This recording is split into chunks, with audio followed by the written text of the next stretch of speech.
Hi friends, welcome to AFH kitchen. ఈరోజు మనం తయారు చేసుకోబోయే రెసిపీ క్యాబేజ్ మసాలా సేమియా అండి. దీన్ని ఎలా తయారు చేసుకోవాలో దీనికి కావాల్సిన పదార్థాలు. క్యాబేజ్ కాబట్టి ఎక్కువ క్వాంటిటీలో తీసుకుని చాలా నైస్గా ఇలా కట్ చేసుకున్నానండి.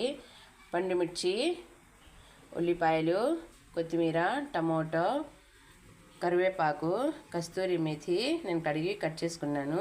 ఒక బిర్యానీ ఆకు, అలానే కచ్చాపచ్చగా చేసుకున్న అల్లం, వెల్లుల్లి చిన్నగా పీసెస్ చేసేసుకున్నాను. మిరియాల పౌడర్, జీలకర్ర, ఫ్రైడ్ రైస్ మసాలా అండి. ఇది మనం సేమియా ఫ్రైడ్ చేసుకుంటున్నాం కాబట్టి ఉప్పు, పసుపు, నువ్వులు, అలానే కొద్దిగా చాట్ మసాలా.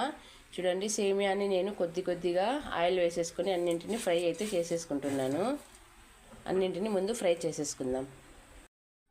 చూడండి, ఈ విధంగా సేమియాలను అయితే నేను ఫ్రై చేసుకున్నాను కొద్దిగా ఆయిల్ వేసేసుకొని. సేమియాలైనా రవ్వ అయినా ఏదైనా మనం ఫ్రైడ్ చేసుకుంటేనే మంచి టేస్ట్ వస్తుంది. ఇప్పుడు మందపాటి గిన్నెలో మనము ఆయిల్ అయితే వేసేసుకున్నామండి. ఇందులోకి నువ్వులు వేసేసుకుందాం. చిక్కగా వేగాయండి. అల్లం తురుము, వెల్లుల్లి తురుము, అలానే కస్తూరి మేథి వేసేసుకొని ఇందులోకి మనము బిర్యానీ ఆకులు కూడా వేసి లైట్గా ఫ్రై చేసుకుందామండి.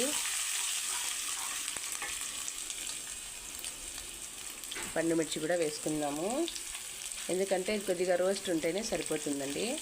అలానే కరివేపాకు, టమోటాలు, కొత్తిమీర, జీలకర్ర, మిరియాల పొడి, ఉల్లిపాయ ముక్కలు, కొద్దిగా క్యాబేజీని కూడా వేసేసుకుందామండి. వీటన్నింటిని బాగా మిక్స్ చేసేసుకుందాం. 10 నిమిషాల తర్వాత ఇవి బాగా వేగాయి. ఇందులోకి మనము చాట్ మసాలా, ఫ్రైడ్ రైస్ మసాలా, ఉప్పు, పసుపు కూడా వేసేసుకుందాం. వీటన్నింటిని బాగా మిక్స్ చేసుకుందామండి.